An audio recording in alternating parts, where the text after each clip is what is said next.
Tapos hindi binitawan kasi, tapos ayan, ganyan siya. Ayan, nakita ninyo kung paano niya kunwaring bitawan kasi parang gusto niya, uy, kunin nyo na. Nung hindi kinuha, binitawan na niya. Ayan. Bastos, diba? Yan, ang klaseng first lady. Meron tayo. Sa tingin ko, ito talaga yung pangulo eh. Ito yung pangulo kasi bastos. Siya yung nasusunod. Napaka New Yorker. Yung they cannot afford me. Yung mga ganong ugali. Sa bagay, hindi tayo magtataka dahil ginawa nga ito sa Senate President. Personal experience ako, nakita ko yung binastos niya si First Lady. That's a huge proof na makapalang mukha at di maganda ugali ni Lisa Marcos.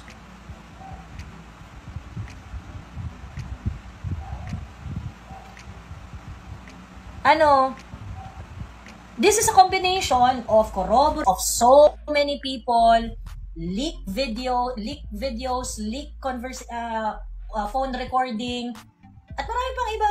Hindi lang to yung parang nag-rely ka lang sa hearsay, hindi lang siya ganon. Alam mo ba ibig sabihin ng corroborative evidence, JNV? Hindi yata kaya ng utak mo yon. So combination to ng maraming source ng ebidensya. Okay? So ngayon, kung hindi mo kayang sabayan yung ganitong usapan, quiet na lang. Explain. O sige, explain ko, umakyat ka. Pag di ka aakyat, mute na lang kita. Hindi siya love ng tao, parang ikaw, di love ng mama mo. Sabi nga Milaika. Hearsay pa din, tanga. Ang personal experience, hindi yun hearsay, bobo.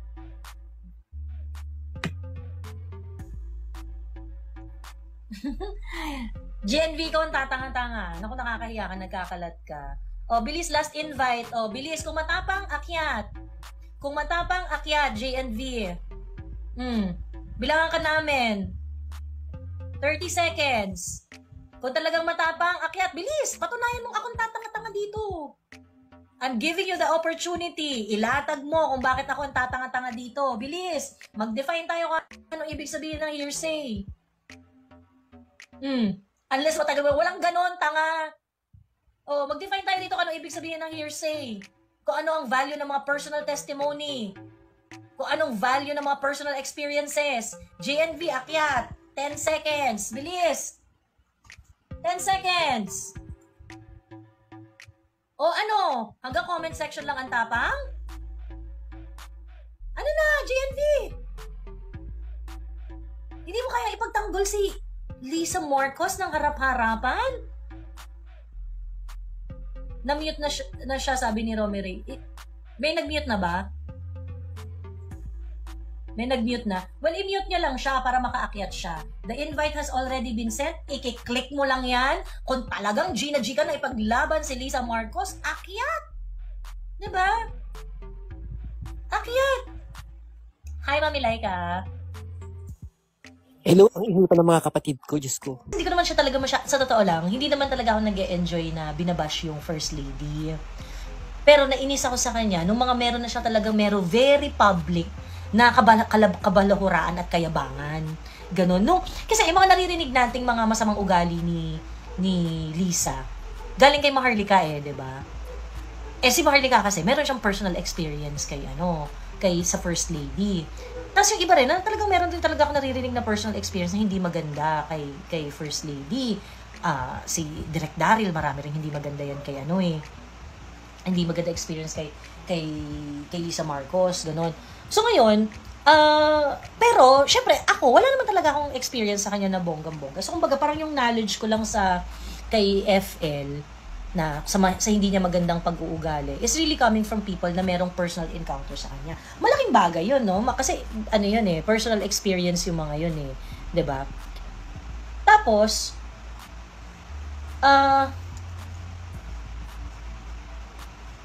as time goes by, lumalabas talaga yung kayabangan niya at saka yung ugali niyang hindi maganda. I think nagkaroon talaga ng yung parang yung culminating moment na parang, ay, tangina, bitch talaga tong babaeng to. Nung binastos niya si Inday Sara, parang, who do you think you are, Lisa? Who do you think you are? Diba? Ang bad trip kasi dito kay Lisa, ang dami ng issue. Pagkatapos, di ba, nilabasan siya ng kasangkaterbang mga voice recording ni Maharlika. Ganyan. She didn't say anything. She didn't even bother to explain herself. Ganyan. So, never niyang kinlarify yung yung sarili niya. Pero, nung binastos niya si Inday, parang for me, iba na to, bakla. Kasi alam mo, Lisa, hindi ka namin binoto eh. Hindi ka namin binoto. Ba't ang arte-arte mo? Diba? Ba't ang arte-arte mo? Ganon. Sabi, sino ba, Sarah? Fake VP din naman. GNV, akyat ka. Paano naging fake VP? Akyat, kapag masyado madaming sinasabi, ikaw, invite ako ng invite, hindi ka naman umaakyat. Explain mo yung sarili mo doon sa mga assertions mo. Okay? Explain mo yung sarili mo sa mga assertions mo. Wag isakto yung yabang doon sa kaya mong gawin. Ganon. Ngayon, kung hindi mo kayang papanagutan yung mga pinagsasabi mo, shut the fuck up, okay? Huwag masyadong matapang kung hindi kayang manindigan. Ayan. So, anyway, ito na nga. Kasi di ba sa page ni FL, hindi mo siya masyadong nalalait dun eh. Ganun. Pero sa ibang mga page, makita mo talaga na kawawa talaga siya. Kawawa talaga si Lisa. Diyos me.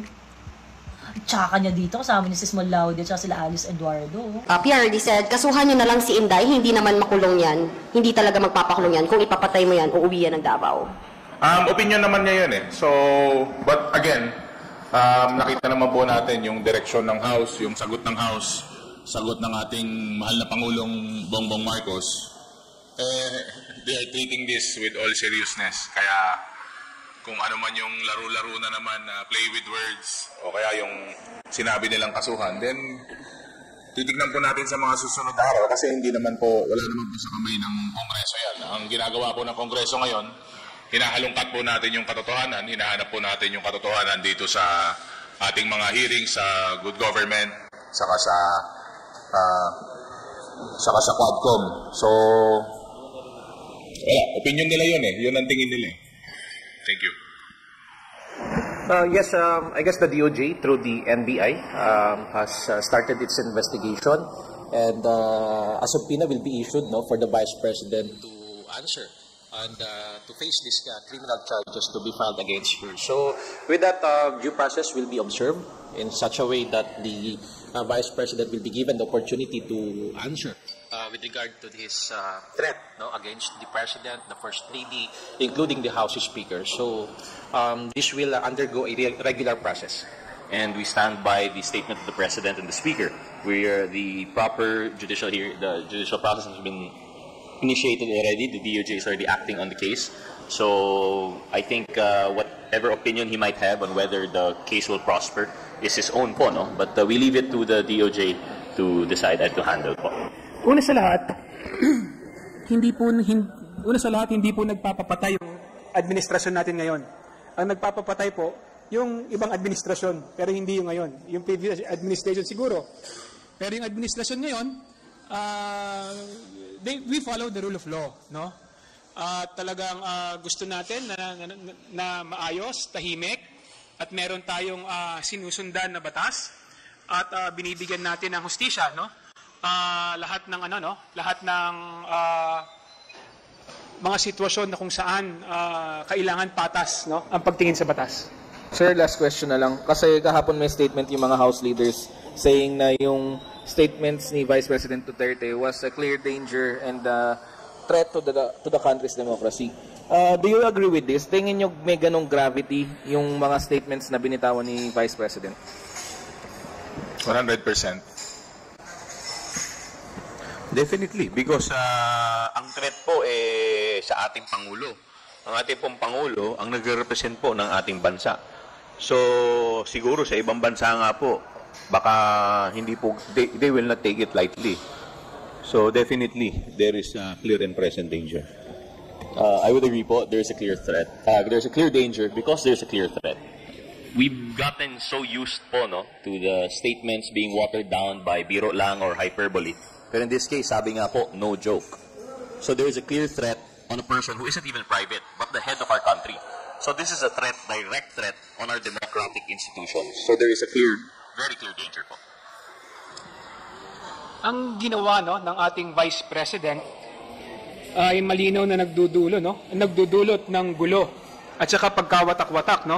Kapag hinayaan natin ang ganitong klaseng pananakot, nagiging banta ito hindi lang sa demokrasya natin, kundi sa katatagan ng ating bansa. Tingin ko yung NBI po, yung national government ay gumalaw na. In fact, nag-issue na ng subpoena ang NBI para po makuha ang panig ng ating Vice Presidente. So makikita naman po natin yung mga on the national level po, yung mga national agency na concerning natutugon po dito sa isyong to ay nandiyan na po at gumagalaw na po. For me, I share and join the sentiments expressed by our colleagues yesterday in the plenary session. Bilang isang miyembro po ng House of Representatives, hindi naman natin gugustuhin ang yung ating leader through the House Speaker ay pagbabantaan po ang kanyang buhay. Remember, yung official po na nagpahayag ng actual death threats is the second highest public official of the land. And the threat was directed to the President, the First Lady, as well as the House Speaker. So, alangan naman hindi kami mag-react doon sa naging pahayag, pagbabanta na po yun sa buhay. And yung mga ganun po, wala hong puwang yun sa ating pamahalaan. Remember, we are public officials. Paano tayo titiwalaan ng tao kung tayo mismo walang pakundangan na magbibigay ng mga death threats? Remember, Vice President po siya. And isa po siyang abogada. Alam niya po yung mga consequences. When we utter the speeches and the statements, dapat naman yung akma sa ating pong posisyon. So, again, this is to share the sentiments of the House leaders who expressed their support to this administration, to our House Speaker, dahil hindi na po ito biro. Isa na po itong malaking banta sa ating demokrasya, sa ating pong kapayapaan. Given the statements po na ni VP, kino-contemplate na po ba yung impeachment complaint dito sa lower house? Sa ngayon, wala pa naman po kaming napag-uusapan tungkol dyan. Basta kami po, tinutuloy pa lamang po namin itong trabaho. Kung ano po yung aming ma-unravel dito po sa committee hearing na to. At the end of the day, ito po ay pag-uusapan ng lahat ng mga miyembro ng committee. Hindi po ito magiging desisyon ng isa. Ito po ay, at the end of the day, collegial body po ang magde-decide kung ano po ang magiging laman or konteksto ng aming committee report. Kung tatanungin niyo ako, kung ang mga binitawang salita ba ng ating Vice Presidente, tingin ko, impeachable offense ba ito? Tingin ko, personal na opinion ko to, oo. Pero kung tatanungin niyo rin ako, kung napag-uusapan ba ito sa Kongreso, hindi pa namin ito napag-uusapan, Dahil nga abalang-abala din kami lahat, sa pag-attend ng meeting, At marami din kaming mga batas, mga ordinansa, mga panukalang batas na kailangang ayusin. Lalong-lalo na naghahabol din kami dahil malapit na nga yung break, At siyempre, umuwi din yung ibang mga congressmen, sa kanilang mga distrito para tumulong at tignan kung ano yung mga pangangailangan ng ating mamamayan.